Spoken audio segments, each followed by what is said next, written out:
Hello' students, কি খবৰ? সকলো ভালে আছা? আশা কৰোঁ সকলো ভালে আছা। আৰু আজি আমাৰ এই নতুন ভিডিঅ'টো সকলোকে স্বাগতম জনাইছোঁ। আজি আমি এই ভিডিঅ'টোত ক্লাছ 9ৰ মেথমেটিক্স অৰ্থাৎ গণিত বিষয়ৰ নতুন বুকখনৰ বিষয়ে আলোচনা কৰিম। এই নতুন বুকখন ইতিমধ্যে মই পাইছোঁ আৰু এই বুকখনত পুৰণি বুকখনতকৈ কিনো সাল সলনি কৰিলে, কি চেঞ্জ আনিলে সকলো বস্তু বিতংভাৱে তোমালোকক মই জনাম।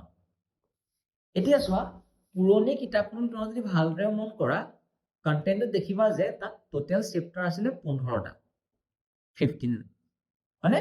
কিন্তু এতিয়া এই নতুন কিতাপখনত টোটেল চেপ্টাৰ কেইটা আছে জানানে? 13টা চেপ্টাৰ আছে। যদিও পুৰণি কিতাপখনত 15টা চেপ্টাৰ আছিল, কিন্তু আমি তাৰে 14 চেপ্টাৰহে পঢ়িবলগীয়া হৈছিল। তাত যিটো ইউক্লিডৰ জ্যামিতিৰ বিষয়ক এটা চেপ্টাৰ আছিল,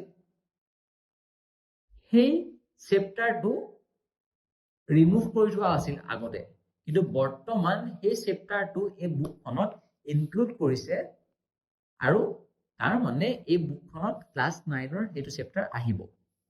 সেয়েহে আমি যদি কম্পেয়াৰ কৰোঁ, পুৰণি কিতাপখনত টোটেল চেপ্টাৰ 14 আহিছিল, কিন্তু এতিয়া কিমান আছে? 13 আছে। ইয়াত কি কি আঁতৰালে চোৱা। ইয়াত আঁতৰালে পুৰণি কিতাপখনৰ পৰা যিটো কনষ্ট্ৰাকশ্যন অৰ্থাৎ অংকন নামৰ এটা চেপ্টাৰ আছিল আৰু এটা সম্ভাৱিতা, যাক আমি প্ৰবেবিলিটি বুলি কওঁ, তাক আঁতৰাই দিলে। ইয়াত বৰ বিশেষ চেঞ্জ নাই হোৱা। তোমালোকে যদি ভালদৰে মন কৰা, আমাৰ যিটো ৰিভিজন চেপ্টাৰ আগতেও দুটা পাৰ্টত আছিল, R1 আৰু R2, এতিয়াও সেই তেনেকৈ দুটা পাৰ্টতে আছে।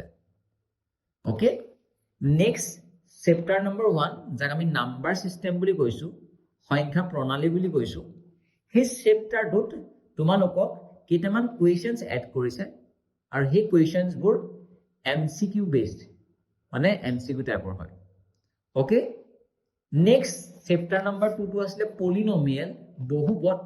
তাতো বেলেগ একো চেঞ্জ নাই কৰা। সেই পলিনমিয়েল চেপ্টাৰটোৰ পৰা এটা এক্সাৰচাইজ কমাই দিলে, যিটো এক্সাৰচাইজত তোমালোকে বহুপদসমূহ হৰণ কৰিবলগীয়া হৈছিল, ডিভাইড কৰিবলগীয়া হৈছিলে পলিনমিয়েলবোৰক, সেই এক্সাৰচাইজটো অলপ আঁতৰাই দিলে। ঠিক আছে, নেক্সট 3 নম্বৰ চেপ্টাৰটো, যিটো আমি কোঅৰ্ডিনেট জ্যামিতি অৰ্থাৎ স্থানাংক জ্যামিতি, সেই স্থানাংক জ্যামিতি প্ৰায় একে ৰাখিছে। পুৰণি প্ৰতিটো কুৱেশ্যনে আছে, কিন্তু তাত কেইটামান নতুন কুৱেশ্যন এড কৰিলে। যিটো 3.3 এক্সাৰচাইজ, তাত ভালেমান কেইটা কুৱেশ্যন এড কৰিছে MCQ বেছড, MCQ ধৰণৰ। আগতে বৰ বিশেষ কুৱেশ্যন আছিল এক্সাৰচাইজ 3.3, দুটা তিনিটা আছিল, কিন্তু এতিয়া কেইটামান এড কৰা হ'ল, কুৱেশ্যনছ এড কৰিছে। আৰু সেই কুৱেশ্যনবোৰ নতুন টাইপছৰ হয়, MCQ হয়, কলম মিলাব লাগে, মানে অকণমান কনচেপচুৱেল কুৱেশ্যনখন দি থোৱা আছে। ঠিক আছে, নেক্সট লেচন নম্বৰ 4টো আছিলে আমাৰ লিনিয়াৰ ইকুৱেশ্যন ইন 2 ভেৰিয়েবল, দুটা চলক ৰৈখিক সমীকৰণৰ কথা আছিল, হয়নে? তাতো হুবহু একেই আছে, কোনো চেঞ্জ তেনেকৈ নাই কৰা। তাৰ পৰা এতিয়া এই কিতাপখনত কি আছে?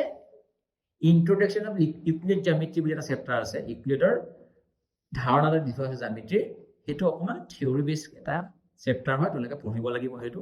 ঠিক আছে, আগতে সেইটো আছিল যদিও অহা নাছিল পৰীক্ষাত, কিন্তু এইবাৰ যিহেতু ইয়াত আঁতৰাই দিয়া নাই, তাৰমানে আহিব সেইটো চেপ্টাৰ। আমি কেলেণ্ডাৰখন চাই ল'ম বাৰু। নেক্সট আহি গ'ল ট্ৰাইংগলছ। ট্ৰাইংগলছত কি হৈছে মানে, ট্ৰাইংগলছত আগতে 7.4 আছিল, 7.4ও আছিলে, কিন্তু এইবাৰ কি কৰিলে, ইয়াত 7.4ৰ সেই কনচেপচুৱেল কথাখিনি, যিটো ইনইকুৱেলিটি পাৰ্টটো, সেইটো আঁতৰাই দিলে। ইয়াত 7.3 লৈকে আছে, মানে যিটো ত্ৰিভুজ নামৰ চেপ্টাৰটো। ঠিক আছে, নেক্সট আহি গ'ল তোমালোকৰ চেপ্টাৰ নম্বৰ 9, হয় নহয়? সেই 9টোত তোমালোকৰ আছিলে কিহৰ বিষয়ে? কোৱাড্ৰিলেটাৰেলৰ বিষয়ে আছিলে, হয় নহয়? মই চাই দিছোঁ, চেপ্টাৰ নম্বৰ 9ত, চেপ্টাৰ নম্বৰ 8 থাকি গ'ল। 8টো আছে তোমালোকৰ কোৱাড্ৰিলেটাৰেল, চতুৰ্ভুজৰ ওপৰত আছে। ঠিক আছে, তাতো প্ৰায় একেই সমানে আছে, কেইটামান কুৱেশ্যন এড কৰা হৈছে। নেক্সট তোমালোকৰ আহি গ'ল এৰিয়া অফ পেৰেলেলোগ্ৰাম এণ্ড ট্ৰাইংগলছ, সামান্তৰিক আৰু ত্ৰিভুজৰ কালিৰ বিষয়ে। তাতো বৰ বিশেষ সালসলনি নাই কৰা। তোমালোকৰ কি কৰিলে গম পাইছানে?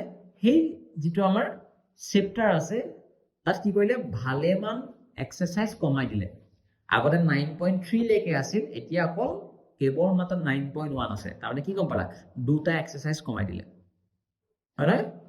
নেক্সট চাৰ্কেল নামৰ সেটাটো ভালেমান নতুন কুৱেশ্যন এড কৰিছে এক্সাৰসাইজ সমানেই আছে অনুশীলনী সমানেই আছে কিন্তু কি কৰিলে কুৱেশ্যনৰ সংখ্যাটো বৃদ্ধি কৰিলে নেক্সট চেপ্টাৰ নম্বৰ 11 যাক আমি কনষ্ট্ৰাকচন বুলি কৈছো সেই কনষ্ট্ৰাকচন পুৰণি কিতাপখন কনষ্ট্ৰাকচন বুলি আছিলে এতিয়া সেইটো একেবাৰে আঁতৰাই দিলে আগৰ কিতাপখনত চেপ্টাৰ নম্বৰ 11 আছিলে কনষ্ট্ৰাকচন অংকন কিন্তু সেইটো আঁতৰাই পিনে এতিয়া 11 নম্বৰ চেপ্টাৰটো কি কৰিলে হেৰনছ ফৰ্মুলা কৰিলে যেটো আগতো আছিলে হেৰনছৰ সূত্ৰ হিৰণৰ সূত্ৰ মানে অসমীয়াত কোৱা হয় এতিয়া তাতো কেইটামান নতুন কুৱেশ্যন এড কৰিছে বাকি প্ৰায় হুবহু একেই নেক্সট তোমালোকৰ সাৰফেস এৰিয়া এণ্ড ভলিউম পৃষ্ঠকালি আৰু আয়তন তাত কি কৰিলে তোমালোকৰ আগতে ভালেমান কিতাপ প্ৰায় 8টা মান আছিল এক্সাৰসাইজ কিন্তু আজি মানে এই নতুন কিতাপখনত কেৱল মাত্ৰ 4টাহে দিয়া আছে এক্সাৰসাইজ সাৰফেস এৰিয়া এণ্ড ভলিউমত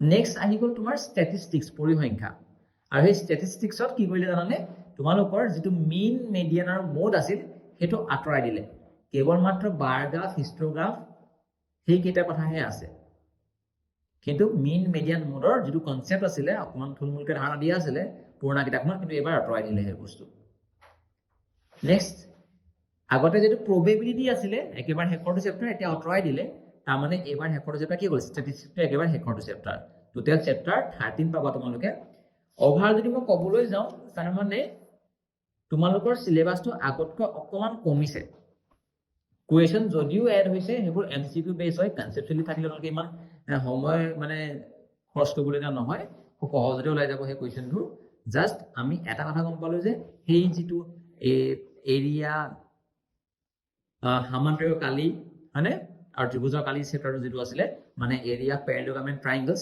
হেতু প্ৰায় দুটা এক্সাৰসাইজ কমাই দিলে তাতে তোমালোকৰ অকমান সিলেবাসটো কমি গ'ল যেটো আমাৰ সাৰফেস এৰিয়া এণ্ড ভলিউম তাতো কেইবাটাও 4টা মান এক্সাৰসাইজ কমি গ'ল হয়নে তাৰ মানে আগতকৈ এই কিতাপখনত বিশেষ চেঞ্জ হোৱা নাই নতুন কেইটামান কুৱেশ্যন এড হৈছে আৰু কেইটামান এক্সাৰসাইজ কি কৰিছে ৰিডিউস কৰি দিছে কমাই দিছে ঠিক আছে বাকি ভিডিওটো ইমানে আছিল আৰু তোমালোকে এই কিতাপখন তোমালোকৰ ওচৰৰ দোকানতে পাই যাবা ঠিক আছে আৰু যেহেতু বহুতে পিডিএফ বিচাৰি থাকে সো এই পিডিএফ বোৰ এতিয়া দিয়াটো প্ৰায় ইলিগেল হোৱা নিচিনা কিয়নো কাৰণ এই কিতাপবোৰ এতিয়া বৰ্তমান বিক্ৰীৰ বাবে উলিওৱা হৈছে সেই কাৰণে তোমালোকক এই পিডিএফ বোৰ যদি মই কৰি দিও এটো বস্তুটো এটা কথাটো অকমান মানে ইলিগেল এটা কাম হোৱাৰ দিশে হৈ যায় সেই কাৰণে আমি পিডিএফ যে প্ৰভাইড নকৰো তোমালোকৰ যদি কিবা ডাউট থাকে মোক পাৰ্সোনালি তোমালোকে মেসেজ কৰিব পাৰা মই তোমালোকক সকলো বস্তু ক্লিয়াৰ কৰিম ঠিক আছে ওকে থ্যাংক ইউ